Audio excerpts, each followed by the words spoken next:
আসসালামু আলাইকুম ওয়া রাহমাতুল্লাহি ওয়া বারাকাতুহু। ইন্নাল হামদালিল্লাহি ওয়াহদা ওয়া সলাতু ওয়া সালামু আলা নাবিয়্যিনা মুহাম্মাদিন সাল্লাল্লাহু আলাইহি ওয়া সাল্লাম ওয়া আলা আলিহি ওয়া আসহাবিহি আজমাইন। আম্মা বা'দ ফাকাদ ক্বালা আল্লাহু তাআলা ফি কালামিহিল মাজিদ ইন্না আরসালনাহু কুরআনান আরাবিয়্যান লাআল্লাকুম তা'কিলুন। আলহামদুলিল্লাহ, আমরা তুল্লাবুল ইলমের পক্ষ থেকে আরবি ভাষা কোর্স শুরু করতে পেরেছি, সেজন্য আল্লাহ তাআলার প্রশংসা করি। আজকে আরবি ভাষা শিক্ষা কোর্সের প্রথম পাঠ আমরা পড়ব, এসো আরবি শিখি, প্রথম খণ্ড থেকে। তো আমরা মূল পড়ায় চলে যাচ্ছি। আদ-দারসুল আউয়ালু, প্রথম পাঠ। অর্থাৎ আপনাদের যাদের বই আছে তারা বইটা সাথে রাখলে সবচেয়ে সুবিধা হবে এটিকে গ্রহণ করার জন্য। তো আমরা প্রথমত প্রথম পাঠে যাব। এই প্রথম পাঠের শুরুতে দেখবেন যে লেখা আছে আদ-দারসুল আউয়ালু। তো আদ-দারস শব্দটির অর্থ হচ্ছে পাঠ। দার্স শব্দটির অর্থ হচ্ছে পাঠ, আর আল আউয়ালু অর্থ হচ্ছে প্রথম। তো আমরা প্রথম পাঠে আমরা কিছু গুরুত্বপূর্ণ কিছু নিয়ম আমরা জানব, যার কারণে সেই পাঠটি পড়তে আমাদের সহায়ক হবে। তো প্রথম যে কায়দা, আমরা এই কায়দাগুলো অল্পতেই শেষ করে ফেলবো কিছুক্ষণের মধ্যে, তারপর আমরা মূল বইয়ে যাব। প্রথম যে কায়দাটি আমাদেরকে খেয়াল রাখতে হবে, যে শব্দের শেষে গোলতা নেই তাকে মুজাক্কার বলে। যে শব্দের শেষে গোলতা নেই, গোলতার আকৃতিটা হচ্ছে যেমন, তো যে শব্দের শেষে গোলতা নেই তাকে মুজাক্কার বলে। মুজাক্কার বলতে পুংলিঙ্গ, যেটাকে আমরা পুরুষ লিঙ্গ বলি। যেমন ইংরেজিতে বিভিন্ন ক্ষেত্রে শি এবং হি এর পার্থক্য যেমন আমরা বুঝি, ওরকম ভাবে আরবিতেও মুজাক্কার শব্দটি পুরুষদের জন্য ব্যবহার হয়, এবং যেখানে গোলতা থাকবে না তাকে বলা হয় মুজাক্কার। যেমন কিতাবুন, এখানে আমরা যদি দেখি শব্দের শেষে গোলতা নেই, বরং শব্দ শেষ অক্ষরটি হচ্ছে বা, সুতরাং এটি হচ্ছে একটি মুজাক্কার শব্দ, অর্থাৎ একটা পুরুষ লিঙ্গের শব্দ। জীবন, আচ্ছা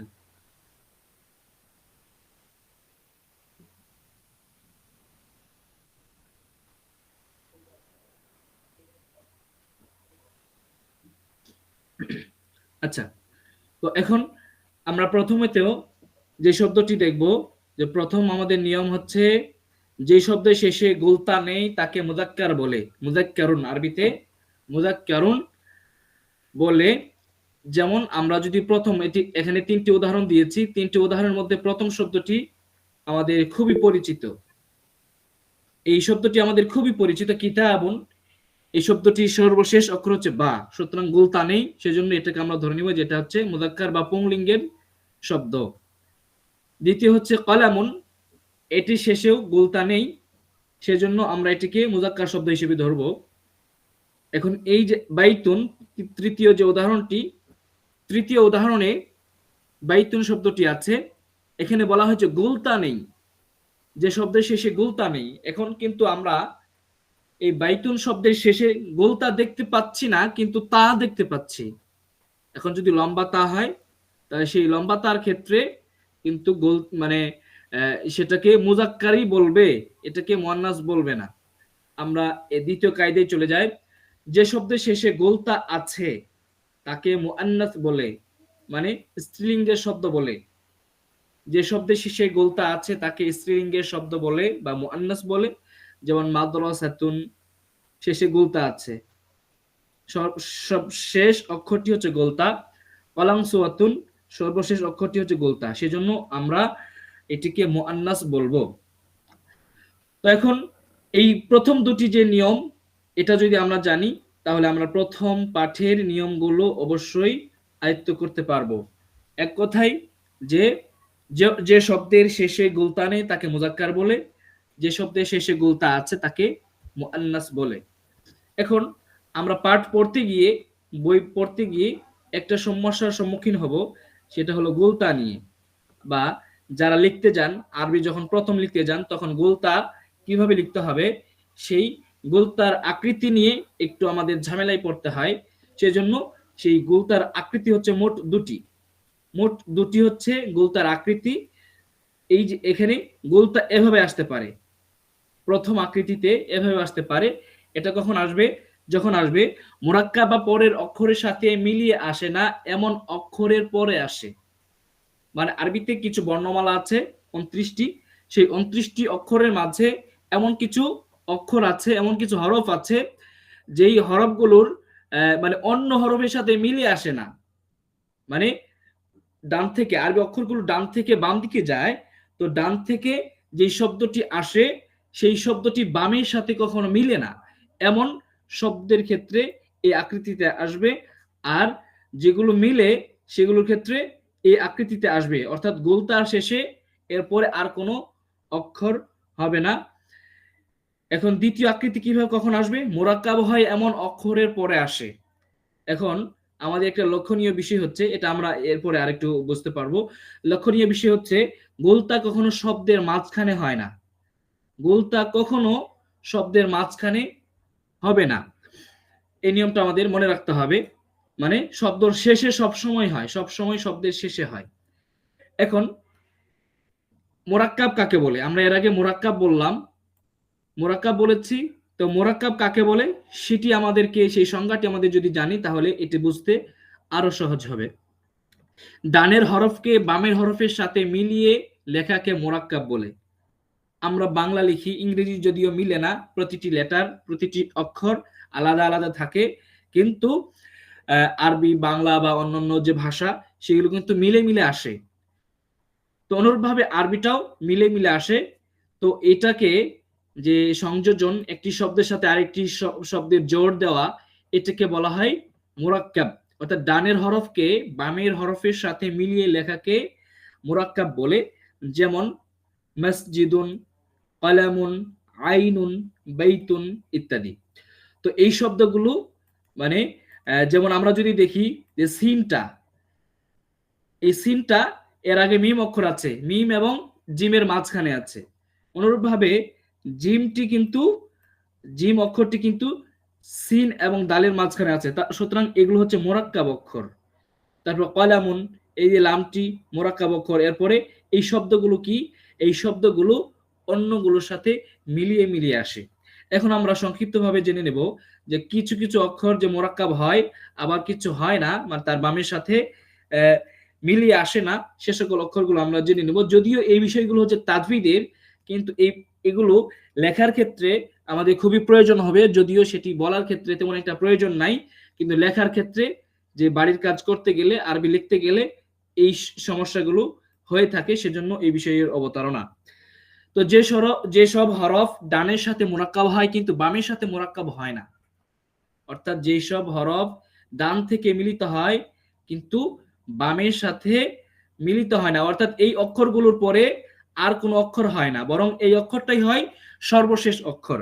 তো এই অক্ষরগুলোর মাঝে রয়েছে আলিফ, দাল, জাল, র, জা, ওয়াও।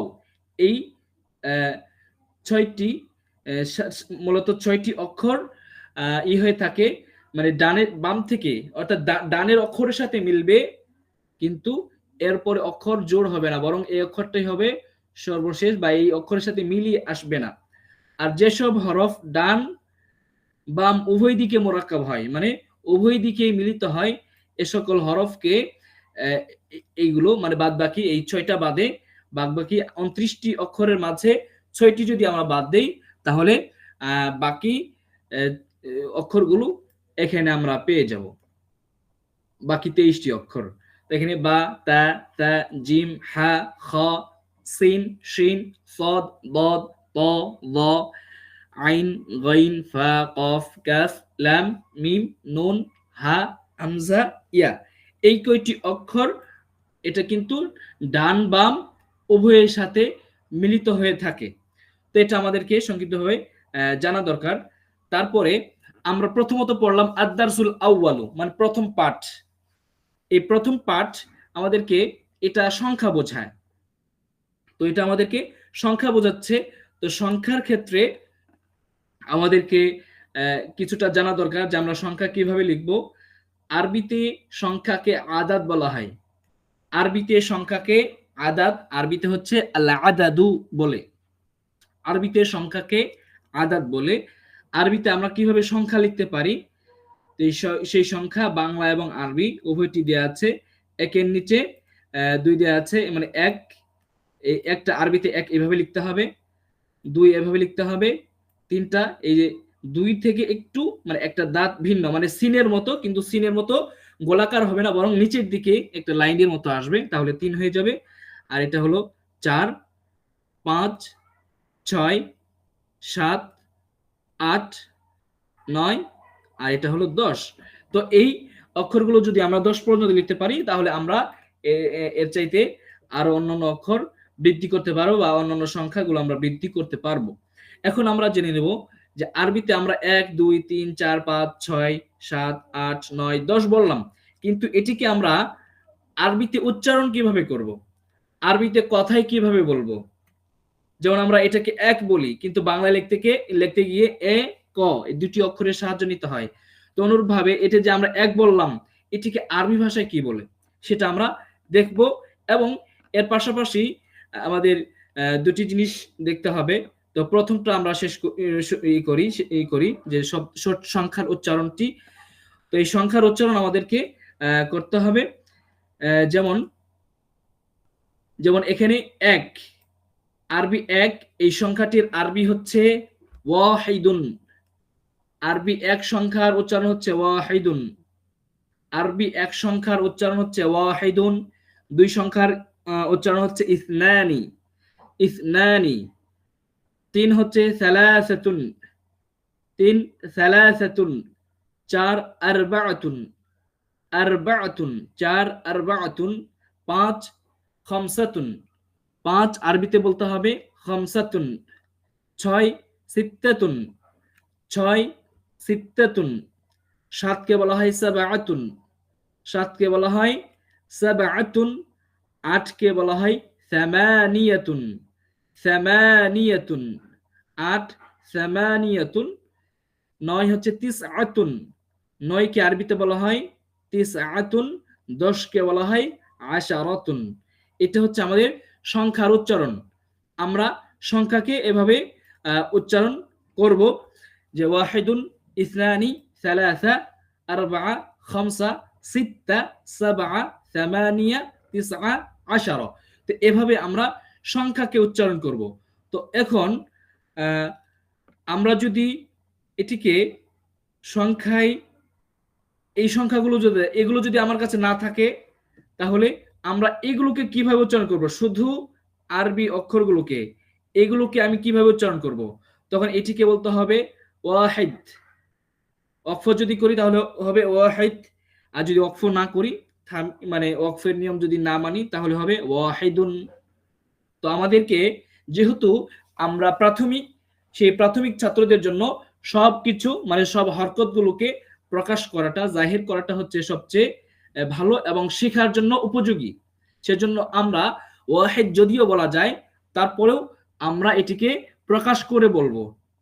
তাহলে আমরা সেই শেষে কি আছে সেটি আমরা বুঝতে পারবো। তাহলে এটিকে আমরা বলবো ওয়াহিদুন, এটিকে বলবো ইসনানি, ইসনানি, ইসনানি।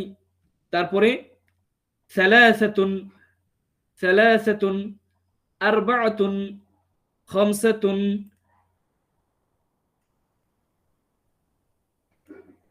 তারপরে সিত্তাতুন, সিত্তাতুন, সাবআতুন, সামানিয়াতুন, তিসআতুন, আশারাতুন। এভাবে আমরা কিন্তু এগুলো পড়তে পারবো। তো এজন্য ওটা কিভাবে আলাদা করে দেখালাম, কারণ হলো যে হয়তো এটাকে মনে করতেছেন, কিন্তু এই যে এখানে যে সংখ্যাটা, সেই সংখ্যাকে মূলত ওয়াহিদ বলতে হবে। সেই সংখ্যা, এটাই হচ্ছে ওয়াহিদ, কিন্তু এটা সংখ্যার উচ্চারণ। এই শব্দটি বা এই যে সংখ্যাটি, এটিকে আমরা এই উচ্চারণ করব ওয়াহিদুন। তো এভাবে আমরা এটিকে উচ্চারণ করব ওয়াহিদ, ইসনান, সালাসা, আরবাআ, খামসা, সিত্তা, সাবআ, সামানিয়া, তিসআ, আশারা। এভাবে আমরা করব। তো এখন আমরা আসব আমাদের শব্দের মাঝে আদ-দারসুল আউয়াল বলছে, তো এখানে তো আউয়াল শব্দটা নাই। তো আউয়াল শব্দের অর্থ কি?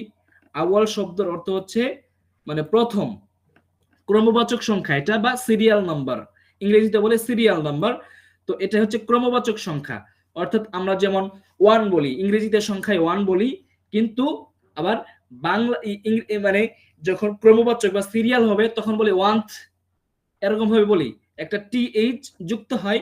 অনুরূপ ভাবে এই যে আরবিতে এক মানে বাংলাতে এই নিয়ম আছে যে এক, এটাকে বলা হয় এক, কিন্তু আবার যখন সিরিয়াল হবে তখন হবে প্রথম। তো অনুরূপ ভাবে যে এটা যদিও এক আদ-দারসুল আউয়াল, কিন্তু যখন সিরিয়াল হবে এরপরে আদ-দারসুল সানি, দ্বিতীয় পাঠ আসবে, তৃতীয় পাঠ আসবে, এরকম ভাবে অনেক পাঠ আসবে, সেজন্য এটাকে বলা হয় সিরিয়াল নাম্বার। যখন আমরা সিরিয়াল করতে যাব তখন বলবো কি প্রথম। তোমার রোল কত, তখন বলতে হবে কি প্রথম। আবার যদি বলে মানে কোন একটা সংখ্যা জিজ্ঞেস করে, কোন একটা জিনিস জিজ্ঞেস করে কত টাকা আছে, তখন এই সংখ্যাগুলো দিয়ে উচ্চারণ করতে হবে আমাদেরকে, এই ধরনের সংখ্যার উচ্চারণ যেগুলো এগুলোতে বলতে হবে। আর যদি কোনো সিরিয়াল দিতে হয় তখন আমরা এই সিরিয়ালগুলো দেব।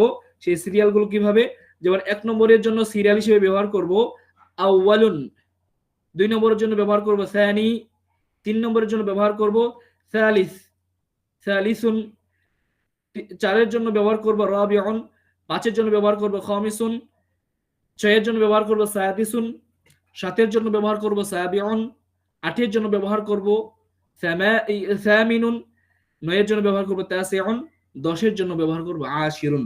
তো এই সংখ্যাগুলো আমরা যদি এই 10 পর্যন্ত পড়ি, বাকিগুলো মানে কি পড়ে যাব, এবং এই বইয়ে যদি আমরা এই সর্বে শিখিতে আমরা এর বেশি পাবো না, আমরা এই 8 পর্যন্ত পাবো, এর বেশি পাবো না। তবে মানে সম্পূর্ণ শেখার জন্য 10 পর্যন্ত দিয়েছি, যাতে আপনারা চাইলে এর চাইতেও বাড়াতে পারেন। তো এখন আমাদেরকে সংখ্যার সমাধানটা আমরা করে ফেলবো, যে আরবিতে সংখ্যাকে আদাদ বলে। তো এই আদাদগুলো সম্পর্কে আমরা জানতে পারলাম। আমরা এটাকে করব, সেটাকে রিভাইজ দেব। তো এখন আমরা আসব নতুন আরেকটি বিষয়ে। আমরা মূল বইয়ে যাওয়ার আগে এই কায়দাগুলো জানলে বা শুনলে সেটি আমাদের সহায়ক হবে। তো ইসমুল ইশারা, ইসমুল ইশারা মানে হলো, এটা কাকে বলে, যে ইঙ্গিতবাচক অব্যয়কে ইসমুল ইশারা বলে। ইঙ্গিতবাচক, যেগুলোর মাধ্যমে ইশারা করা হয়, এমন শব্দগুলোকে ইসমুল ইশারা বলে, ইসমুল ইশারা বলে। ইঙ্গিত, যে সকল বস্তুর মাধ্যমে, মানে যে সকল অব্যয়ের মাধ্যমে ইঙ্গিত করা হয়, সে সকল শব্দকে ইসমুল ইশারা বলে। তো ইসমুল ইশারার ব্যবহার কিছু জানবো আমরা, যেমন হাদা, হাদিহি, যালিকা, তিলকা। এই উদাহরণগুলো প্রথমত আমরা প্রথম দার্সে পাবো, পরবর্তীতে আমরা আরো অন্যান্য উদাহরণগুলো আমরা পেয়ে যাব। তো প্রথমত ইসমুল ইশারা আমরা কিভাবে কি করব, সেটার জন্য আমাদেরকে ইসমুল ইশারা, এটি আমাদেরকে জানতে হবে যে ইসমুল ইশারা এগুলো, যেমন এর আগে জানলাম মুযাক্কার এবং মুআন্নাস। মুযাক্কার এবং মুআন্নাস যে শব্দের শেষে গোলতা নেই তাকে বলা মুযাক্কার শব্দ, আর যে শব্দের শেষে গোলতা আছে তাকে বলা হয় মুআন্নাস শব্দ, মুআন্নাস শব্দ। তো এখন ইসমুল ইশারা মুযাক্কারের জন্য, মানে মুযাক্কার প্রতিটির জন্য আবার কি দুটি প্রকার, মানে এখানে মোট 4টি আমাদের শব্দ আছে, মানে আছে শব্দ আছে। হাদা, হাদিহি, যালিকা, তিলকা, মানে হাদা, হাদিহি, যালিকা, তিলকা, এই 4টি শব্দের জন্য কোনটি কিসের জন্য ব্যবহার হয় সেটি আমরা জেনে নেই। তো মুযাক্কার কাছের জন্য ব্যবহার হয়, মুযাক্কার কাছের জন্য হাদা শব্দটি ব্যবহার করা হয়, অর্থাৎ যে শব্দের শেষে গুলতা নেই সেই শব্দের দিকে যদি ইঙ্গিত করি, সেই জিনিসের দিকে যদি ইঙ্গিত করি, তাহলে আমাদেরকে কাছের জন্য যদি হয় তাহলে হাদা ব্যবহার করতে হবে, দূরের জন্য হলে যালিকা ব্যবহার করতে হবে। অনুরূপভাবে মুআন্নাসের জন্য মুআন্নাস শব্দ, যে শব্দের শেষে গুলতা আছে এমন শব্দের দিকে যদি ইঙ্গিত করি, যেমন মাদ্রাসাতুন, এরকম ভাবে যদি কুররাসাতুন এরকম যদি হয়, তাহলে সেই সব মানে জিনিসটি যদি কাছে হয়, কাছে ইঙ্গিত করি, তাহলে হাজি ব্যবহার করব। আর যদি দূরে হয় তাহলে তিলকা ব্যবহার করব। এই নিয়মটি আমাদেরকে মনে রাখতে হবে। আর একটু আপনারা নোটও করতে পারেন, নোট করলেও সুবিধা হবে। তো এই জন্য এই নিয়মটি আমাদেরকে মানতে হবে এবং এটা জানা থাকতে হবে। এখন আরেকটি বিষয় হচ্ছে যে আমরা প্রশ্নবোধক, প্রথম অধ্যায়ে আমরা একটা প্রশ্নবোধক অব্যয় পাবো। তো যে শব্দের মাধ্যমে প্রশ্ন করা হয় তাকে হরফুল ইস্তিফহাম বলে, হারফুল ইস্তিফহাম বলে, তাকে হারফুল ইস্তিফহাম বলে, মানে যাকে যে শব্দের মাধ্যমে প্রশ্ন করা হয়। যেমন আমরা বাংলাতে প্রশ্ন করি কখন, কোথায়, কিভাবে, কি, এরকম আমরা প্রশ্ন করি। তো আমরা প্রথম অধ্যায়ে ব্যবহৃত হরফুল ইস্তিফহাম মূলত একটি, প্রথম অধ্যায়ে যেটা দারসে আউয়ালে আমরা আজকে পড়ব, সেই অধ্যায়ে হরফুল ইস্তিফহাম মাত্র একটি, সেটি হলো মা। মা মানে কি, এটা আমাদেরকে জানতে হবে। এখন আমরা প্রাথমিক যে নিয়ম কানুনগুলো সেগুলো জানলাম। এখন আমরা আমাদের বইয়ে চলে যাচ্ছি, কাঙ্ক্ষিত বইয়ে, যে বইটি আমরা পড়বো আজকে, বা যে বই থেকে আমরা আরবি শিখবো, সেটি হচ্ছে এসো আরবি শিখি, যার আরবি নাম হচ্ছে আত-তরিকু ইলাল আরাবিয়্যা। আত-তরিকু ইলাল আরাবিয়্যা লিখেছেন আবু তাহের মিসবাহ হাফিজাহুল্লাহ। তো তিনি এই বইটি লিখেছেন। তিনি একজন আরবি সাহিত্যিক এবং পাশাপাশি বাংলা সাহিত্যিক, এবং তিনি কামরাঙ্গীরচর মাদ্রাসায় সাহিত্য বিষয়ে অধ্যাপনা করছেন। তো তার বই থেকে আমরা পড়বো, আরবি শেখার চেষ্টা করব ইনশাআল্লাহ। এটি তিনি 3টি খণ্ডে লিখেছেন। 3টি খণ্ডের মধ্যে আমরা প্রথম খণ্ড পড়ব। প্রথম খণ্ড আরবি হচ্ছে আল জুজউল আউয়াল। আল জুজউল আউয়াল তার মানে আউয়াল, আদ-দারসুল আউয়াল পড়েছেন, আউয়াল মানে প্রথম, আর আল জুজউ মানে খণ্ড। খণ্ড অংশে বা অংশ অর্থে ব্যবহার হয়, খণ্ড অথবা অংশ অর্থে ব্যবহার হয়। তাহলে আল জুজউল আউয়াল প্রথম অংশ বা প্রথম খণ্ড। তো আমরা তার 3টি খণ্ডের প্রথম খণ্ড পড়ব। তো প্রথম খণ্ডে তিনি এই যে চিত্রটা দিয়েছেন, এই চিত্রটা আমাদেরকে, এই চিত্র নিয়ে আমাদেরকে ভাবা দরকার। কারণ এই চিত্রটার মাঝে তিনি আরবি ভাষার গুরুত্ব তুলে ধরেছেন শুধু একটা ছবির মাধ্যমে। এই ছবিটির মাধ্যমে আবু তাহের মেজবা তিনি এই আরবি ভাষার যে গুরুত্ব সেটি তুলে ধরেছেন। হয়তো অনেকেই বুঝতে পারছেন যে এখানে মূলত একটি বাক্সের মতো রাখা আছে, যেটিকে তালা দেওয়া আছে, আর সেখানে আছে আল কোরআনুল কারীম ওয়াল হাদিসুশ শরীফ, কোরআন এবং হাদিস লেখা আছে এবং সেটাকে তালা দেওয়া আছে। এখন এই কোরআন হাদিসকে নিতে হলে সেই সিন্দুক থেকে, সেই বাক্স থেকে সেটিকে খুলতে হলে এই তালাটা খুলতে হবে প্রথমে। তালা কি দিয়ে খুলতে হবে, এই চাবি কোথায় আছে সেটা দেখতে হবে। এখন নিচে যদি দেখি যে একটা চাবির ছবি দেয়া আছে, তো এই চাবিটি হচ্ছে আল-লুগাতুল আরাবিয়্যা, আরবি ভাষা। আল-লুগা মানে ভাষা, আল-আরাবিয়্যা আরবি, অর্থাৎ আরবি ভাষা। এখন তাহলে এই আরবি ভাষা যখন আমরা জানবো, তার মানে আমরা কোরআন হাদিস বোঝার জন্য একটা চাবি পেয়ে গেলাম।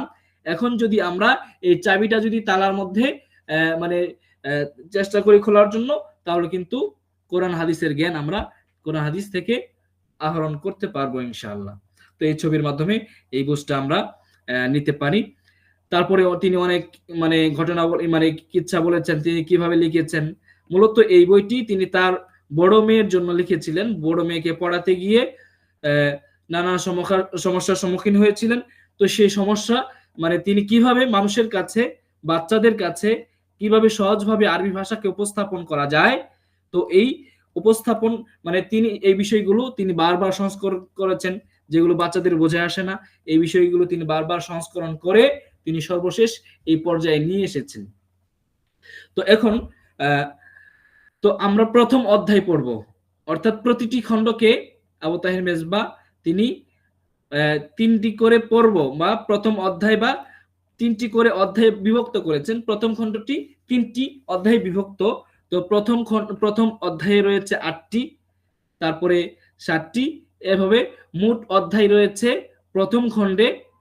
প্রথম অধ্যায়ে রয়েছে 8টি, দ্বিতীয় অধ্যায়ে রয়েছে 7টি, এবং বাকি 3টি হচ্ছে তৃতীয় অধ্যায়। এজন্য আমরা প্রথম অধ্যায়ের 8টির মধ্যে প্রথম দার্স আজকে পড়ব। তো এখন এই কথাগুলো আপনারা পড়ে নিতে পারেন, যে প্রিয় তালেবে ইলম যারা ইলম অন্বেষণ করবে তাদের জন্য কিছু বলেছেন। তার মধ্যে গুরুত্বপূর্ণ কথা হলো যে আজকের দিনটি তোমার জীবন থেকে চলে যাবে, আগামী দিনটিও এভাবে এক এক বছর করে বছরের প্রতিটি তোমার জীবন থেকে হারিয়ে যাবে। তুমি যদি মেহনত করে লেখাপড়া করো তবুও এই দিনটি চলে যাবে। সুতরাং এখানে তিনি এদিকে আহ্বান করেছেন যে আমরা পড়ি বা না পড়ি আমাদের দিনগুলো চলে যাবে। সুতরাং না পড়ার চাইতে পড়াটাই হচ্ছে ভালো। পড়লে আমাদের জীবন রঙিন হবে এবং আমরা আমাদের কোরআন সুন্নাহ থেকে জ্ঞান আহরণ করতে পারবো। এখন আমরা প্রথম পাঠে চলে আসব।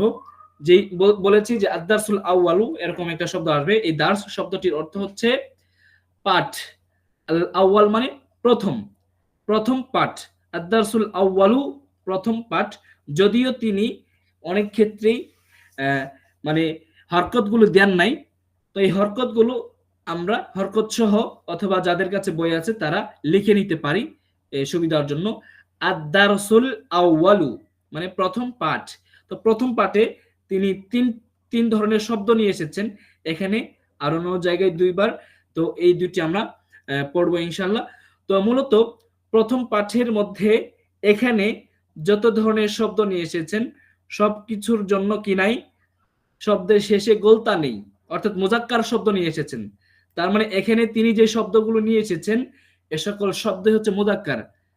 এর আগে আমরা একটা সংজ্ঞা জেনেছি যে যে শব্দ শেষে গোলতা নেই তাকে বলা হয় মুজাক্কার, যে শব্দ শেষে গোলতা নেই তাকে বলা হয় মুজাক্কার।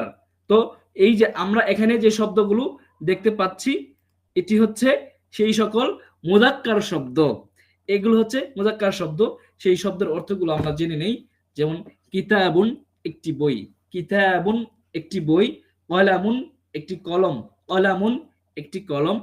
এভাবে পড়তে পারেন উপর নিচ করে, অথবা এভাবে প্রস্থ আকারেও পড়তে পারেন, সমস্যা নেই। তো আমরা যেহেতু পড়ছি তো আমরা এভাবে পড়বো, বা এভাবে পড়লে সবচেয়ে সুবিধা হবে। এভাবে এভাবে পড়লেও সুবিধা হবে, কারণ কিতাব এবং বইয়ের সাথে সম্পর্ক আছে। এরকম ভাবে আমরা এভাবে লম্বালম্বি ভাবে পড়বো, মানে উপর নিচ পড়বো না।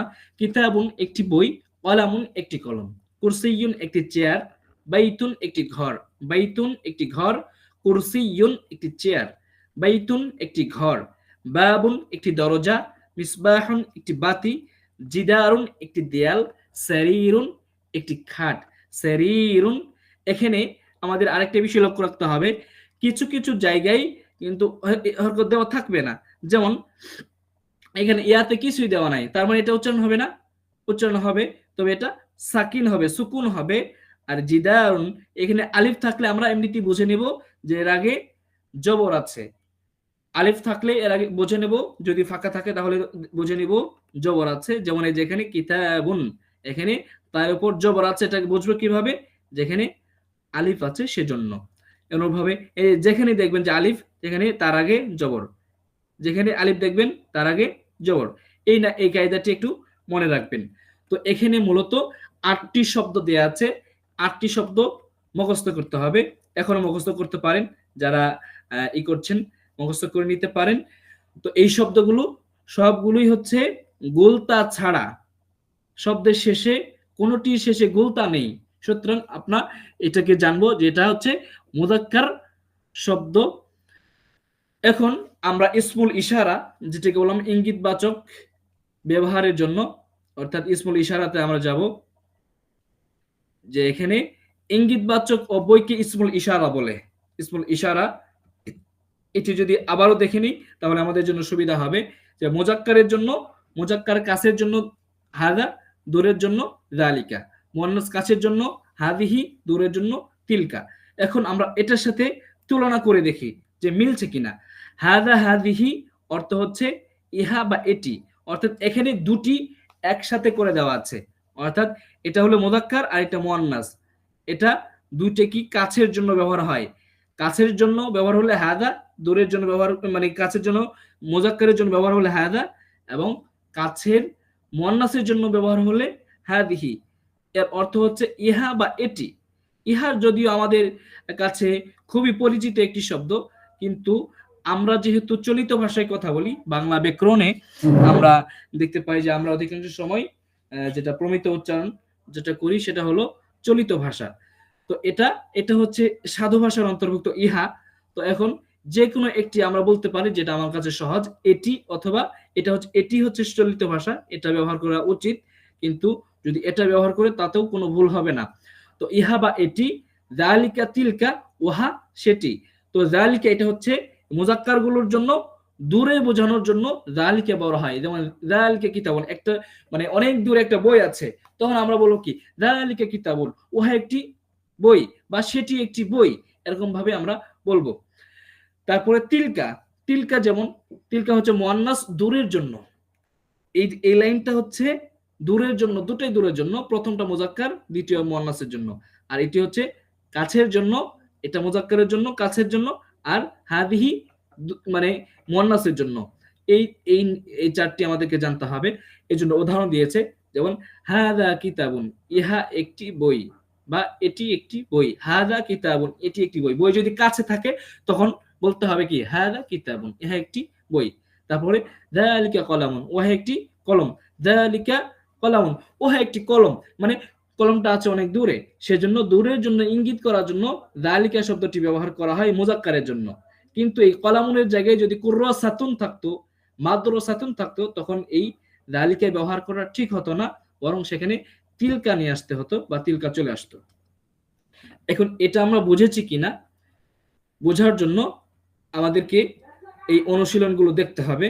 যেমন এখানে কিন্তু আমরা এই যে এর আগে যে শব্দগুলো মুখস্থ করছি না, এখানে কিন্তু হরকতগুলো দেওয়া আছে, ইরাবগুলো দেওয়া আছে। সুতরাং এটার জন্য আবার নতুন করে দেওয়া লাগবে না, বা দিতে হবে না। ওটা যদি আমরা মুখস্থ করি তাহলে এটাও আমরা বুঝতে পারবো। যেমন মুয়ান্নাস, জি, মাদ্রাসা ওয়ার্ডটা কি মুয়ান্নাস? হ্যাঁ, মাদ্রাসাতুন, ওখানে তা আছে, গুলতা আছে। ওটা আমাদের পরবর্তী মানে পরবর্তী কিছু শব্দ তো আমরা পড়বো, এরপরে আসবে। হ্যাঁ, ওটা মুয়ান্নাস। গোলতা থাকবে, সেগুলো হচ্ছে হ্যাঁ হ্যাঁ মুয়ান্নাসের মধ্যে পড়বে। হ্যাঁ, সেটা মুয়ান্নাসের মধ্যে পড়বে। যেমন শুধু জেন্ডারের ক্ষেত্রে হবে না। এই যে দেখুন, এই যে এখানে দেখুন 19 নম্বর পৃষ্ঠায় এখানে বলা আছে কি মাদ্রাসাতুন, একটি মাদ্রাসা। এই যে গুলতা আছে না, এই গুলতা, এই যে সবগুলো শেষে গুলতা আছে, তো গুলতা থাকার কারণে এটা মুয়ান্নাস শব্দের অন্তর্ভুক্ত হবে। তো আমরা মুজাক্কারের প্রথম অনুশীলনগুলো পড়ে নেই। হাযা কিতাবুন, ইহা একটি বই। হাযা কিতাবুন, ইহা একটি বই। এটা কি, এই দেখুন, মানে চিত্রটা একটু খেয়াল করবেন। কিছু আছে এই সারিতে দেওয়া আছে, এই সারিগুলো কাছাকাছি, আর এগুলো হচ্ছে দূরে। তাহলে কি হবে, এই শব্দটা যদি মুছেও দেওয়া হয়, ছবি দেওয়া থাকে, তখন কি বলতে হবে, হাদা কিতাবুন। কিতাব মানে ছবি দেখে আমি কিতাব বুঝতে পারতেছি, আর কাছে এজন্য আমরা বুঝতে পারতেছি কি হাদা হবে। আর কিতাব শব্দটি মুজাক্কার, সেজন্য হাদা নিয়ে আসতে হবে। অনুরূপভাবে যালিকা কলাম, ওহা একটি কলম, এই যে অনেক দূরে, সেজন্য যালিকা কলামুন, ওহা একটি কলম, বা সেটি একটি কলম। হাদা মসজিদুন, ইহা একটি মসজিদ। হাদা মসজিদুন, ইহা একটি মসজিদ। যালিকা বাইতুন, ওহা একটি ঘর। যালিকা বাইতুন, ঘরটি অনেক দূরে, সেজন্য বলা হয়েছে যালিকা বাইতুন, ওহা একটি ঘর। আমরা এই যে 18 নম্বর পৃষ্ঠায় চলে যাই, সেখানে পরবর্তী আলোচনা। হাদা বাবুন, ইহা একটি দরজা, দরজাটি কাছে, সেজন্য বলা হয়েছে হাদা। দরজাটি কাছে, সেজন্য হাদা। আর এটা শেষে যেহেতু গুলতা নেই, সেজন্য হাদা ব্যবহার করা হয়েছে, হাদিহি ব্যবহার করা হয় নাই। যালিকা মিসবাহুন, উহা একটি বাতি। মিসবাহুন, একটি বাতি। যালিকা মিসবাহুন, উহা একটি বাতি। হাদা জিদারুন, ইহা একটি দেয়াল। হাদা জিদারুন, ইহা একটি দেয়াল। যালিকা কুরসিয়ুন, উহা একটি চেয়ার। যালিকা কুরসিয়ুন, উহা একটি চেয়ার। হাদা বাইতুন, ইহা একটি ঘর। হাদা বাইতুন, ইহা একটি ঘর। হাদা বাইতুন, ইহা একটি হাদা বাইতুন, ইহা একটি হাদা বাইতুন, ইহা একটি ঘর।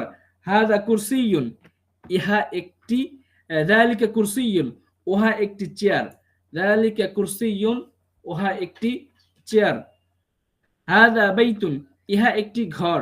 হাদা বাইতুন, ইহা একটি ঘর। হাদা কুরসিয়ুন, ইহা একটি চেয়ার। মানে এই যে এখানে যালিকা কুরসিয়ুন মানে দূরে, সেজন্য যালিকা ব্যবহার করেছে, আর এখানে কাছে, সেজন্য হাদা ব্যবহার করেছে। অনুরূপভাবে যালিকা মসজিদুন, উহা একটি মসজিদ। যালিকা মসজিদুন, উহা একটি মসজিদ। হাদা সারীরুন, ইহা একটি খাট। হাদা সারীরুন, ইহা একটি খাট। হাদা জিদারুন, ইহা একটি দেয়াল। হাদা জিদারুন, ইহা একটি দেয়াল। যালিকা মিসবাহুন, উহা একটি বাতি। যালিকা মিসবাহুন, উহা একটি বাতি। যালিকা সারীরুন, উহা একটি খাট। যালিকা সারীরুন, উহা একটি খাট। হাদা বাবুন, ইহা একটি দরজা। যালিকা জিদারুন, উহা একটি দেয়াল। তো এই শব্দগুলো আমরা শেষ করলাম অনুশীলনী সহ। তো এজন্য আমাদেরকে এই শব্দটা প্রথমে মুখস্থ করতে হবে এবং এই ইসমুল ইশারাগুলোকে ব্যবহার করতে হবে, ইঙ্গিতবাচক শব্দ। এগুলো ব্যবহার করার পরে আচ্ছা এগুলো মোহাম্মদ ভাই, ব্যবহার, জি এই যে মিটিং কিন্তু 15 মিনিটের মধ্যে শেষ হয়ে যাবে, 1 ঘন্টার লিমিট। আচ্ছা, বৃদ্ধি করা যায় না? আবার মিটিং খুলতে হবে। ও আচ্ছা, ঠিক আছে, আমরা শেষ করে দেব। তো এখন আমরা এই শব্দগুলো মুখস্থ করব, করার পরে এই যে প্রয়োগগুলো আমরা করব এবং বারবার এটা পড়তে হবে, বারবার পড়তে হবে। যদি মনে করেন যে আমার তো মুখস্থ হয়ে গিয়েছে, তাহলে কিন্তু আপনি ভাষা শিখতে পারবেন না। এজন্য মুখস্থ করার বিষয়গুলো বারবার বারবার মুখে আওড়াতে হবে, যেখানে যাবেন সেখানে একটু বলার চেষ্টা করবেন, তাহলে কিন্তু আপনি সহজেই ভাষা শিখতে পারবেন। তো এখন আমাদের নতুন আর কিছু শব্দ আমরা পড়বো, এটা শুধু আমরা পড়ে নেব। মাদ্রাসাতুন একটি মাদ্রাসা বা বিদ্যালয়। মাদ্রাসাতুন এটা হচ্ছে, এই যে এগুলো দেখেন সবগুলো শেষে গোলতা আছে, সেজন্য সব সব শব্দের শেষে গোলতা থাকার কারণে এটিকে মুআন্নাস বলে, এটিকে মুআন্নাস শব্দ বলে।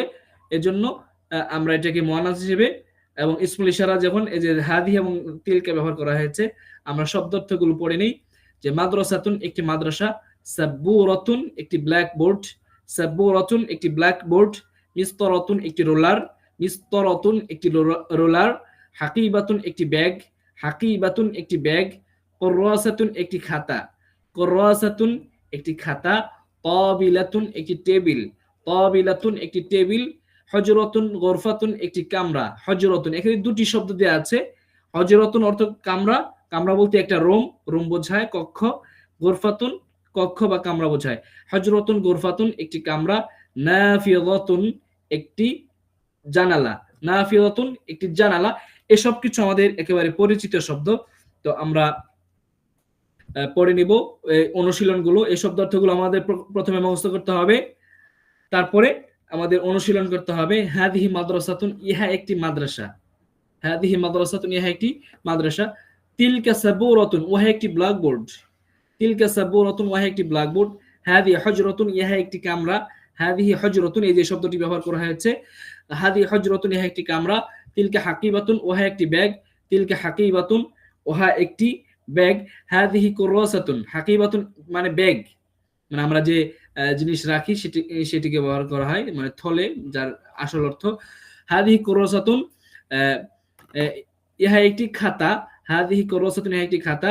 তিলকা তাবিলাতুন, ওহা একটি টেবিল। হাদিহি মিসরাতুন, ইহা একটি রোলার। হাদিহি সাবুরাতুন, ইহা একটি ব্ল্যাকবোর্ড। তিলকা নাফিযাতুন, ওহা একটি জানালা। হাদিহি তাবিলাতুন, ইহা একটি টেবিল। তো আমরা তিলকা মিসরাতুন, ওহা একটি রোলার। তিলকা মিসরাতুন, ওহা একটি রোলার। তিলকা কুররাসাতুন, ওহা একটি মাদ্রাসা। হাদি হাকিবাতুন, ইহা একটি ব্যাগ। তো এই শব্দগুলো আমরা মুআন্নাস শব্দ, মানে এক জায়গায় মুযাক্কার শব্দ মুখস্থ করেছি। হ্যাঁ, তিলকা কুররাসাতুন, ওহা একটি খাতা। তিলকা কুররাসাতুন, ওহা একটি খাতা, কিন্তু খাতার উপরে মাদ্রাসা লেখা আছে। তিলকা কুররাসাতুন, ওহা একটি খাতা। হাদি হাকিবাতুন, ইহা একটি ব্যাগ। তো প্রথমত আমরা মুযাক্কার শব্দগুলো পড়েছি, মানে যেটার মধ্যে কোনো মুআন্নাস ছিল না। তারপর দ্বিতীয়তে আমরা মুযাক্কার মুআন্নাস শব্দ পড়েছি, যার মধ্যে কোনো ধরনের মুআন্নাস ছিল না। তো এতে আমাদের পেচ কিন্তু লাগে নাই। কিন্তু এখন আমরা এই যে এখন যেটা পড়বো, এটাতে একটু পেচ লাগতে পারে, মানে একটু সমস্যা হতে পারে। যে কফলুন, এখানে কিন্তু মুযাক্কার মুআন্নাস দুটি মিলিয়ে আছে, সেটা আমাদেরকে নির্ণয় করতে হবে যে কোনটা মুযাক্কার কোনটা মুআন্নাস। এটা আমাদেরকে ভালো করে খেয়াল করে বুঝতে হবে। যেমন কফলুন একটি তালা, এখন এর শেষে কি গোলতা আছে? গোলতা না থাকলে সেটি মুযাক্কার শব্দ। তারপর মিফতাহুন একটি চাবি, গোলতা নেই, তাহলে মুযাক্কার শব্দ। সুন্দুকুন একটি বাক্স, গোলতা নেই, সেজন্য মুযাক্কার শব্দ। সাআতুন একটি ঘড়ি, গোলতা এসে গেছে, সেজন্য এটি মুআন্নাস শব্দ। সাআতুন একটি ঘড়ি। মিযাল্লাতুন একটি ছাতা, গোলতা আছে, মানে এরপরে যেটা আসবে সেগুলোতে গোলতা আছে, সেজন্য এগুলো পরবর্তী শব্দগুলো মুআন্নাস। মিযাল্লাতুন একটি ছাতা। নাযারাতুন একটি চশমা। সাইয়ারাতুন একটি কার, মানে একটি গাড়ি। সাইয়ারাতুন একটি কার। দারাজাতুন একটি সাইকেল। এখন আমাদেরকে যেটি পড়তে হবে ইসমুল ইশারার যে ব্যবহারটা, যে এখন ইঙ্গিত কিভাবে করব। কিছু শব্দের অর্থ জানলাম, এখন ইঙ্গিত কিভাবে করব। এই জন্য মা শব্দের অর্থ এর আগে পড়েছি যে মা শব্দের অর্থ হচ্ছে কি। তাহলে ইহা, হাদা অর্থ ইহা, তাহলে মা হাদা, ইহা কি বা এটি কি। মা হাদা মা হাদিহি, ইহা কি এটি কি। মা যালিকা মা তিলকা, উহা কি সেটি কি। এভাবে তাহলে মা অর্থ কি। আরবিতে এখানে এরকম বলা যাবে না যে হাদা মা, এটা বলা যাবে না, যেহেতু এই হাজাটা এখানে আরবিতে প্রশ্ন করার জন্য যে শব্দ ব্যবহার করা হয় সেই শব্দটা প্রথমে আসে। আরবিতে প্রশ্ন করার জন্য যে শব্দটি ব্যবহার করা হয় সেই শব্দটি প্রথমে আসে, সেই জন্য এটিকে বলা হয় সেজন্য এটিকে প্রথমে নিয়ে আসতে হবে। কোথায় কখন এগুলোর আরবি প্রথমে নিয়ে আসতে হবে। তাহলে মা হাদা, ইহা কি, এটা বলা যাবে না যে হাদা মা, এটা কখনো বলা যাবে না। অনুরূপভাবে মা যালিকা মা তিলকা, ওহা কি বা সেটি কি। তো এখন আমরা প্রশ্নোত্তরগুলো পড়বো এবং অর্থ বলতে হবে। প্রশ্নোত্তরগুলো পড়ো এবং অর্থ বলো। মা হাদা, এই পৃষ্ঠায় কিছুটা উদাহরণ দেওয়া আছে যে কিভাবে বলতে হবে। মা হাদা, ইহা কি। হাদা কিতাবুন, ইহা একটি বই। মা হাদা, ইহা কি। হাদা কিতাবুন, মানে এটার উত্তর, এই পাশে উত্তর লিখে দেওয়া আছে, কিন্তু পরবর্তী পৃষ্ঠায় দেখবেন যে এখানে উত্তর নাই। তখন আপনাকে নিজে থেকে উত্তরগুলো তৈরি করতে হবে, নিজেকে বানিয়ে নিতে হবে। মা হাদা, ইহা কি। হাদা কিতাবুন, ইহা একটি বই। মা যালিকা, উহা কি। যালিকা কলামুন, উহা একটি কলম। মা হাদিহি, ইহা কি। হাদিহি মিসতরাতুন, ইহা একটি রোলার। মা তিলকা, উহা কি। তিলকা সাবুরাতুন, উহা একটি ব্ল্যাকবোর্ড। তো এখন আমাদেরকে এখানে ক্লু দেওয়া ছিল, মানে আমাদেরকে একটা উত্তরগুলো দেওয়া ছিল বোঝার জন্য। এখন কিন্তু আমাদেরকে উত্তর দেওয়া থাকবে না। তো এখন আমাদেরকে নিজেদের তৈরি করতে হবে। এখন কি বলবো। মা হাদা, ইহা কি। তাহলে কি বলতে হবে। আমরা চেয়ারের ছবি দেখতে পাচ্ছি, তাহলে কি বলতে হবে। হাদা কুরসিয়ুন, হাদা কুরসিয়ুন, ইহা একটি চেয়ার। হাদা কুরসিয়ুন, ইহা একটি চেয়ার। মা যালিকা, উহা কি। যালিকা বাইতুন, উহা একটি ঘর। এখানে যালিকা বাইতুন মানে দূরে আছে, সেজন্য বলতে হবে কি, এটার উত্তর বের করতে হবে। মা যালিকা, উহা কি। কেউ যদি বলে উহা কি, মানে দূরে ইঙ্গিত করে একটা ঘর দেখিয়ে, তখন বলতে হবে যালিকা বাইতুন, উহা একটি ঘর। মা তিলকা, উহা কি। তিলকা সাআতুন, উহা একটি ঘড়ি। মা হাদা, ইহা কি। হাদা কুফলুন, ইহা একটি তালা। মা হাদা কুফলুন, ইহা একটি তালা। মা যালিকা, উহা কি। যালিকা জিদারুন, উহা একটি দেয়াল। মা যালিকা, যালিকা জিদারুন, উহা একটি দেয়াল। মা হাদিহি, ইহা কি। ইহা একটি চশমা। তাহলে আরবি কি হবে। হাদিহি নাযারাতুন, ইহা একটি চশমা। মা হাদা, ইহা কি। চাবির ছবি দেওয়া আছে, তাহলে কি বলবো। হাদা মিফতাহুন, ইহা একটি চাবি। মা তিলকা, উহা কি। তিলকা হাকিবাতুন, উহা একটি ব্যাগ। মা হাদা, ইহা কি। হাদা মসজিদুন, ইহা একটি মসজিদ। মা তিলকা, উহা কি। তিলকা সাইয়ারাতুন, উহা একটি গাড়ি বা কার। উহা একটি গাড়ি বা কার। মা হাদিহি, ইহা কি। দেখছি ছাতা, তাহলে কি বলতে হবে। হাদিহি মিযাল্লাতুন, ইহা একটি ছাতা। হাদিহি মিযাল্লাতুন, ইহা একটি ছাতা। তো এই জন্য এখানে বলেছে দুজন দাঁড়াও এবং দূর ও নিকট থেকে বিভিন্ন বস্তুর দিকে হাতে ইশারা করে প্রশ্ন করে উত্তর দাও। যেহেতু এখানে আমাদের অনলাইনে হচ্ছে, সেজন্য অনলাইনে আমরা যে কয়জন শিখছেন তাদেরকে মানে দুজন করে গ্রুপ করতে হবে। গ্রুপ করার পরে আমাদেরকে সেই গ্রুপ অনুপাতে মানে বারবার এগুলো ধরতে হবে, মানে বই ছাড়া বই সহ কোনো জিনিসের যদি ভিডিও সম্ভব হয় তাহলে কোনো একটা জিনিস দেখিয়ে অথবা কোনো একটা বস্তুর মানে বস্তুর কথা উল্লেখ করে বা ছবি দেখিয়ে বলতে হবে এটা কি। বা মাহাদা, মাদা আলিকা, মাতিলকা, মাহাজিহি, এভাবে বলতে হবে। তো এখন যদি একটা জিনিসের দিকে বলি কিন্তু সেই জিনিস মুজাক্কার না মুয়ান্নাস আমি বুঝতে পারতেছি না, তখন যে কোনো একটা দিয়ে প্রশ্ন করবেন, মানে আপনার মুখকে চালু করবেন প্রথমে।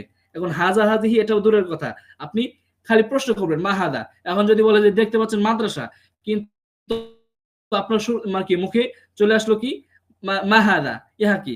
তখন কি যে উত্তর দিবে সে কিন্তু ঠিক করে উত্তর দিতে হবে। তো এভাবে আমাদেরকে এটা পড়তে হবে। তো এই বিষয়গুলো আমরা ই করব, ক্লিয়ার করব। এবং এর পাশাপাশি আমাদের কিছু কাজ রয়েছে, সেগুলো আমরা পড়ব। এখানে আমাদেরকে কিছু সতর্কতা অবলম্বন করা দরকার। সেই অবলম্বনের মধ্যে একটি হচ্ছে যে আমাদের এই যে যেমন তাসদিদের উপরে যদি জবর এভাবে এক জবর লেখা হয়, তাসদিদের নিচে এক জের, এরকম যদি থাকে তখন মনে করবেন যে এটা নিশ্চিত জের। এই আকৃতির থাকলে তাহলে মনে করবেন তাসদিদের উপরে পেশ। তাসদিদ মানে কি? তাসদিদ হচ্ছে একটি অক্ষর যে অক্ষরে থাকবে সেই অক্ষরটি দুইবার উচ্চারিত হবে। তাসদিদ অক্ষরটি দুইবার উচ্চারিত হবে। আর এই এখানে যদি কি থাকে, তাসদিদের পরে তানবিন থাকে, তাহলে এই মানে দুই জের জবর এভাবে আসবে, আর তাসদিদের উপরে দুই জের হলে এভাবে আসবে। দুঃখিত, তাসদিদের নিচে হবে, এখানে তাসদিদের নিচে হবে, তাসদিদের নিচে দুই জের এভাবে লেখা হবে, আবার তাসদিদের উপরে দুই পেশ এভাবে লেখা হবে। তো এখন আমাদের মানে একটু ঝামেলা হবে কোথায়, মানে এই জায়গায়, এই যে এখানে এবং এখানে, অর্থাৎ এই আকৃতি এবং এই আকৃতিতে, অর্থাৎ তানবিনের মানে তাসদিদের নিচে দুই জের অথবা এক জের, এটা কিভাবে লেখা হয় এটা নিয়ে একটু ঝামেলা হতে পারে। মূলত তাসদিদের নিচে এক জের বা দুই জের দুইভাবে লেখা যায়, দুইভাবে লেখা যায়। তার মধ্যে প্রথম হচ্ছে তাসদিদ বিশিষ্ট হরফের নিচে জের লেখা, তাসদিদ বিশিষ্ট হরফের নিচে জের লেখা, অর্থাৎ একেবারে হরফের নিচে, নিচের দিকে জের লেখা, যেটা আমরা অন্যান্য আরবি দেখলে বা কোরআন দেখলে আমরা সেটা বুঝতে পারি। কিন্তু আরেকটি নিয়ম আছে যে তাসদিদ বিশিষ্ট হরফের নিচে নয়, বরং তাসদিদের নিচে জের লেখা, মানে তাসদিদের নিচে, এই যে এভাবে,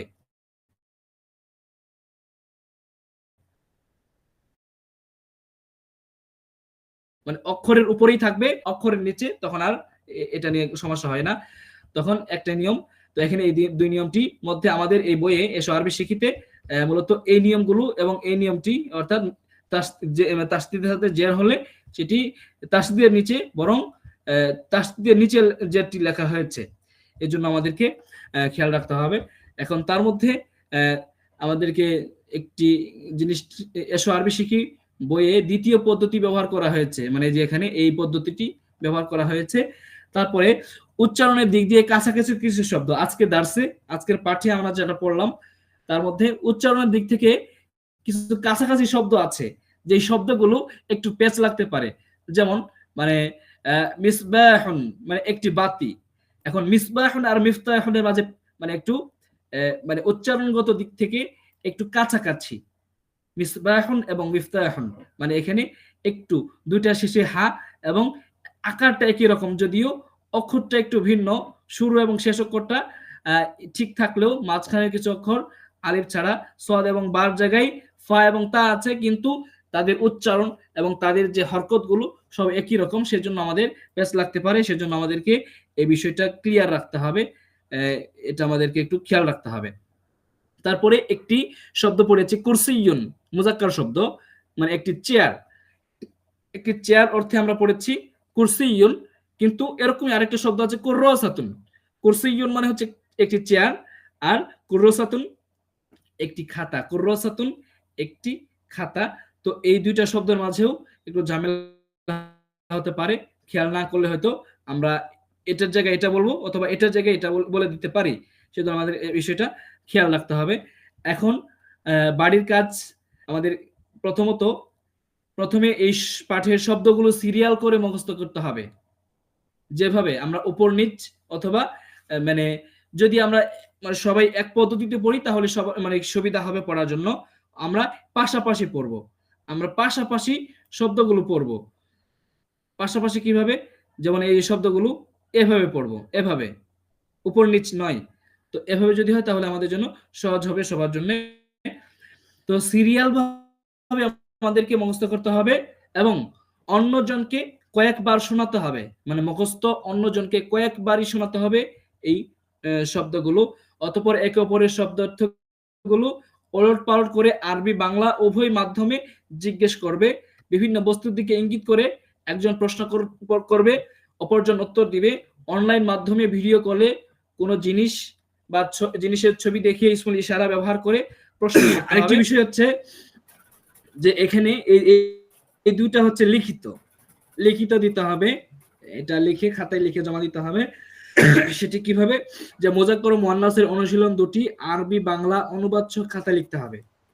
মুজাক্কার মুয়ান্নাসের অনুশীলন দুটি আরবি বাংলা অনুবাদ সহ খাতায় লিখতে হবে।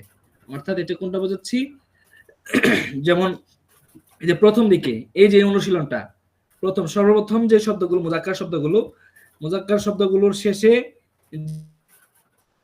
যে এই যে উদাহরণগুলো এবং এই উদাহরণগুলো এবং এই যে দেখতে পাচ্ছেন যে এখানে 17 শেষের দিকে এবং 18 পরিপূর্ণ পৃষ্ঠা, এটার অনুবাদটা লিখতে হবে। এক পাশে আরবি এবং অন্য পাশে বাংলা লিখতে হবে, লিখে জমা দিতে হবে, ছবি আঁকাতে হবে না এখানে। তারপরে এই মুয়ান্নাসের, হ্যাঁ না সরি মাইক। আচ্ছা, বলতেছি যে এখানে মুয়ান্নাসের যে অনুশীলনগুলো, এই যে মুয়ান্নাসের যে শব্দগুলো, সেগুলো আমাদেরকে তৈরি করতে, মানে এই পর্যন্ত হাদি হাকিবাতুন, ইয়া একটি ব্যাগ, এ পর্যন্ত আরবি এবং বাংলা সবগুলোর, যদিও এখানে মানে ইরাব গুলো দেওয়া নাই, হরকত গুলো দেওয়া নাই, আপনাকে হরকত সহ লিখতে হবে। হরকত এই পাশে লিখলেন একটা তিলকা মিসতারাতুন, এই পাশে তারপর লিখলেন উহা একটি রুলার বা উহা একটি স্কেল, এভাবে লিখবেন। এটা এভাবে লিখে, মানে এটাই হচ্ছে এখানকার বাড়ির কাজ। মানে এরপরে এগুলো দেওয়া হয় না, এগুলো পরবর্তীতে দার্সে আসবে ইনশাআল্লাহ। আর তাহলে এই যে মুজাক্কার এবং মুয়ান্নাসের অনুশীলন দুটি আরবি বাংলা অনুবাদ সহ খাতায় লিখতে হবে। দ্বিতীয় হচ্ছে মানে দ্বিতীয় হাতের লেখা যেটা, আরবি সংখ্যা উচ্চারণ অকর্মবাচক আরবিতে খাতায় লিখতে হবে। আরবি যে আমাদের সংখ্যা আছে, ওই 1 2 যেভাবে লিখতে হয়, ওয়াহিদ ইসলাম, এটা উচ্চারণ কিভাবে করতে হবে সেটা লিখতে হবে, এবং ক্রমবাচক এটা লিখতে হবে। তো এটা কিভাবে, এটা আমরা প্রথম দিকে লিখেছি। এই যেটা, এটা যদি লেখেন সম্পূর্ণ, তাহলে কিন্তু আমাদের মানে 2 নম্বর হোমওয়ার্ক হয়ে যাবে। তো এই জন্য আমরা এই কাজগুলো করে খাতায় জমা দেবেন ইনশাআল্লাহ। আগামী কোন সময় দিবেন? যেমন আজকে বুধবার, আবার মানে পরবর্তী দার্স কবে? শনিবার নাকি? শনিবার।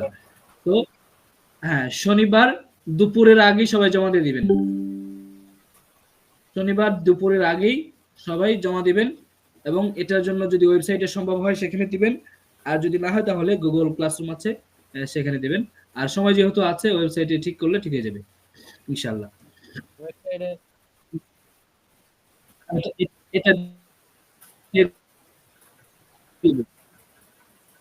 এটা দিয়ে দিব ইনশাআল্লাহ। আচ্ছা। হ্যাঁ